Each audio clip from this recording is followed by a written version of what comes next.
सदस्याच्या नावाखाली वेगळे विषय घ्यायला देणं आणि एका सदस्याला बोलायला देणं आणि बाकीच्या सदस्यांनी जी लक्षवेधी मांडलेली आहे, कोणी प्रश्न उत्तरे मांडलेले आहेत त्यांना न बोलून देणं आणि डायरेक्ट विषय पत्रिका वाचून दाखवून मंजूर करणे हा आमचा जाहीर विरोध आहे. भविष्यात भारतीय जनता पार्टी म्हणून पारदर्शक कारभार हे आमचं घोषवाक्य आहे, त्या हिशोबाने चालणार आणि हे जे ठराव केलेले आहेत ह्या ठरावाला आमचा भारतीय जनता पार्टी म्हणून विरोध असणार आणि सन्माननीय मुख्यमंत्री देवेंद्र फडणवीस साहेबांकडे पाठपुरावा करून ह्याचा निषेध आम्ही नोंदवणार आहोत. नहीं चलेगी, नहीं चलेगी, नहीं चलेगी.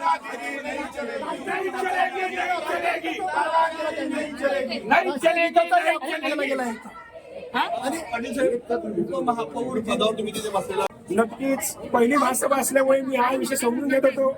पण कोणी जरी डायसवर जरी असलो मी आणि जरी कोणी आवाज दाबायचा प्रयत्न करत असतील एक भारतीय जनता पार्टीचा उपमहापौर म्हणून वेळ प्रसंगी मी रस्ते खाली उतरून डायस सोडून खाली येऊन माझे विषय मांडणार आणि पक्षाचं पण नेतृत्व आणि लोकांना जे हवं असलेलं तेच कामकाज करणार. पण हे जे पद्धत आहे आता अशा प्रकारच्या ठराव भविष्यात कधीही पास होणार नाहीत आणि आता झालेले आहेत त्यांना आमचा 100% विरोध राहील आणि त्याच्याविषयी आम्ही नगर विकास खाता असेल तिकडे किंवा सन्माननीय मुख्यमंत्र्यांच्याकडे आम्ही दाद मागणार आहोत. नहीं चलेगी, नहीं चलेगी, दादागिरी नहीं चलेगी.